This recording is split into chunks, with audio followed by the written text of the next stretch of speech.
Did you know that Hisuian Zoroark is set to be in Pokemon Scarlet and Pokemon Violet? Let's take a look at all the Pokemon that are confirmed for the brand new Generation 9 of Pokemon games and who we might see in the upcoming titles. Let's dive in. Yo, whoa, what is going on YouTube? It's your boy Dan, aka A-Drive. Bringing you guys a brand new video today, and today we're gonna talk some Gen 9 stuff, because who doesn't want to talk Gen 9 right now? I'm so excited, I'm so in love with these starters, and the idea of the Spanish region, I'm just over the moon about it. But I thought it'd be fun to break down the different Pokemon that we've seen through various gameplay footage and trailers that we've gotten, as well as official press releases, and much more to kind of give you guys some insight as to what the Pokedex actually looks like right now, and what it might look like when all is said and done. Because if you haven't heard the news, there was no National Dex in this Pokemon game. It's been officially confirmed. Cerebi has reported on it that it is listed that you can only put specific Pokemon available in Scarlet and Violet into home, indicating not every Pokemon is going to be coded in, but there will be Pokemon home compatibility. So let's dive in. Hit that like button if you guys enjoy this one, and subscribe to the channel if you guys are new. We're closing in on 1 million subs, and you want to be in before 1 million, of course. So make sure you guys subscribe to the A-Drive Army, and let's have some fun. Let's talk about all these new Pokemon, and before I do that, you guys got to check out TeamShiny.com, our awesome merch. You can pick up some of the greatest designs of all time at TeamShiny.com. Check them out on the screen and use code Arceus to get 15% off. Without further ado, like I said, we've got a lot to cover, so let's dive right in. Okay, so I think it's important to kind of set the foundation, since we know there's not going to be a National Pokedex, of how many Pokemon were in some of the previous games. And when we look at Pokemon Legends Arceus, it is a very small Pokedex, 242. However, I don't know if that's the perfect baseline, because it's not a traditional game, right? They took out a lot of moves, they obviously revamped animations. It seems very clear at this point that it was almost like a beta test, essentially, for what Generation 9 is. And if you kind of look at the layers of what they've done over the last couple years, it seems like they've taken steps towards creating what Gen 9 ultimately is, which is confirmed to be a full open world experience, not a segmented open world like Arceus is, where you travel to different locations. This is a full-blown open world game. We are finally getting it. And again, it seems like it's kind of been like step by step, the wild area to this, and the Crown Tundra, and then, you know, and so on and so forth. So I don't think Arceus Pokedex is really a good indicator. We look at Brilliant Diamond Shining Pearl, which was 493, but that's reminiscent of the previous generations back in Gen 4, when they didn't have, you know, non-National Dexes. Everything was a National Dex game. So I think the real kind of reference point here is basically Pokemon Sword and Shield, which had a dex of 400 Pokemon, and then ultimately added in 2 DLCs, the Isle of Armor and the Crown Tundra, which added about 100 and change Pokemon each, 107 and 123 respectively, ultimately bringing the total to over 630 Pokemon or so, which is pretty robust, really. I mean, when we think about the fact that there's a very high chance we're going to be hitting 1,000 Pokemon, it's unrealistic to expect 1,000 Pokemon to be in the game. So I think looking at this, I think a number of about 400 to 500 is a pretty solid number to aim for when we look at Generation 9. Probably somewhere between 60 and 100 new Pokemon, maybe some new forms and things of that nature, which we'll kind of talk about later in this video. So I would say that's a rough guesstimate on what we'll be expecting in terms of how many Pokemon we'll see in the game. Now, in terms of the Pokemon that are actually confirmed at this point, let's talk about them. We saw Starly very early on in the trailer, which obviously leads to Staravia and Staraptor. We saw Hoppip floating by those windmills, which looks super clean, so we can presume it's evolution, Skiploom, and Jumpluff. Petalil was located as well, so we can assume Lilligant. However, will there be some sort of reference to Hisuian Lilligant, or will it be Hisuian Lilligant? We've seen Hisuian forms in the game, which I'll get to. Steenie, Bounsweet, and Serena, obviously that evolution line was shown, as was Psyduck and Golduck, located in the marshlands. Drifloon and Drifblim were also shown, as well as Combee, and then we would know Vespiquen. An interesting Pokemon to look at is Meowth, which was shown in the trailer as the Cantonian Meowth. Will we see the other forms of Meowth, right? We know that there's an Alolan Meowth, and we know that there's the brand new Galarian Meowth and its evolved form Berserker. So we know we're gonna get Persian, but what other Meowth forms will we see? And will we see them native and roaming in the lands of Generation 9 based on Spain, or will they be obtained through some sort of trade, much like Alolan Vulpix was obtained in Legends Arceus, and in other games we've seen them trade like Alolan Executor to you just randomly, even though they're not native to the region, they could make an impact in the Dex. I love seeing Stonejourner located in the game, and then a Generation 6 representation for Clauncher and Clawitzer, and we'll talk a little bit more about Gen 6 here too.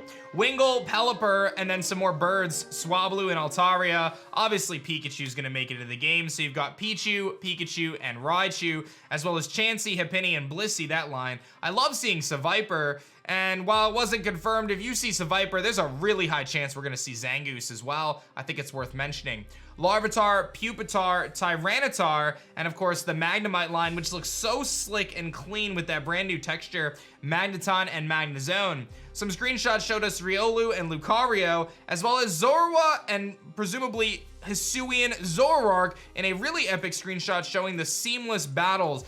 And the fact that Hisuian Zoroark is going to be in the game leads us to potentially believe that there could be other Hisuian forms. As I had mentioned with Lilligant earlier, that's a really cool one to look after, Hisuian Zoroark and kind of what that looks like. Then we've got Flabebe, Floette, and Florges, as well as the new starter Pokemon, Sprigatito, Fuecoco, and Quaxly. We can presume that those are going to also evolve and be 3-stage lines. I mentioned the Zangoose, and I mentioned the Berserker. And then there's a few other Pokemon that I think are worth mentioning.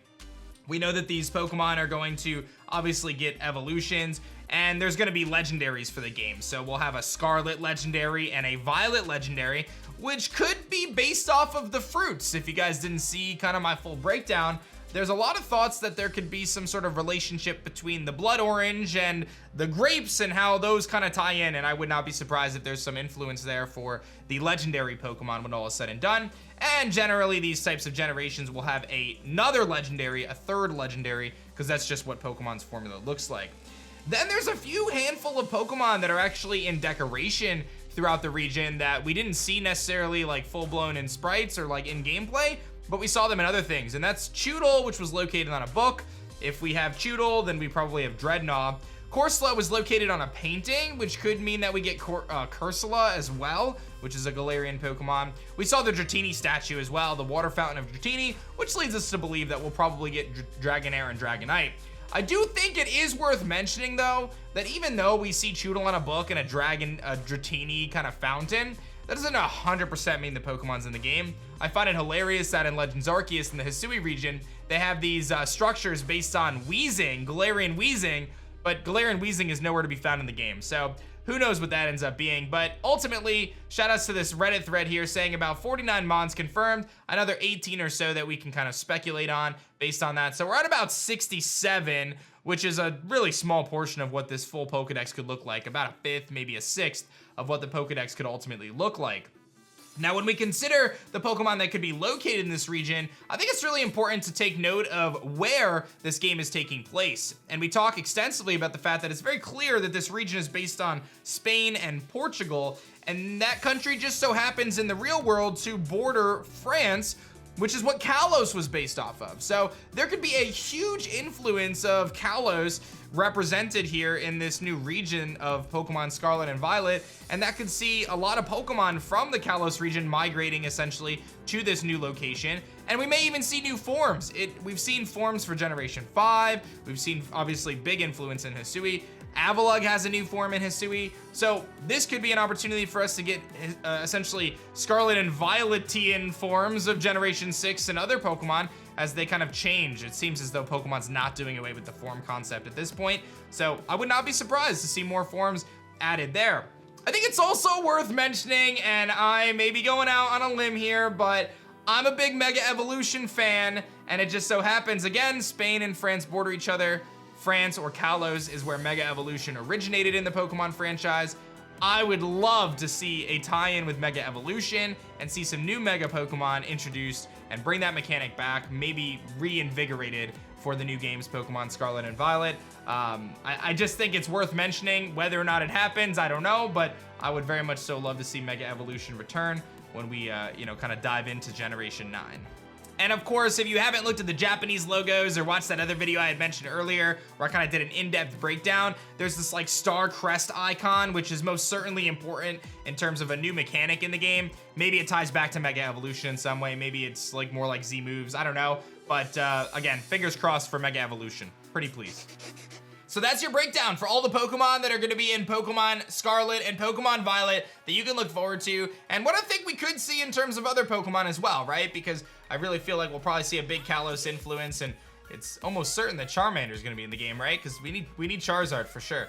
I hope you guys enjoyed this one. Let me know which Pokemon you want to see most make its appearance in Pokemon Scarlet and Pokemon Violet in the comment section below. Like the video if you guys enjoyed it. Subscribe to the channel if you guys are new, and don't forget to check out some sweet merch at teamshiny.com. Thank you guys so much for watching. I'll see you guys on the next one. Peace.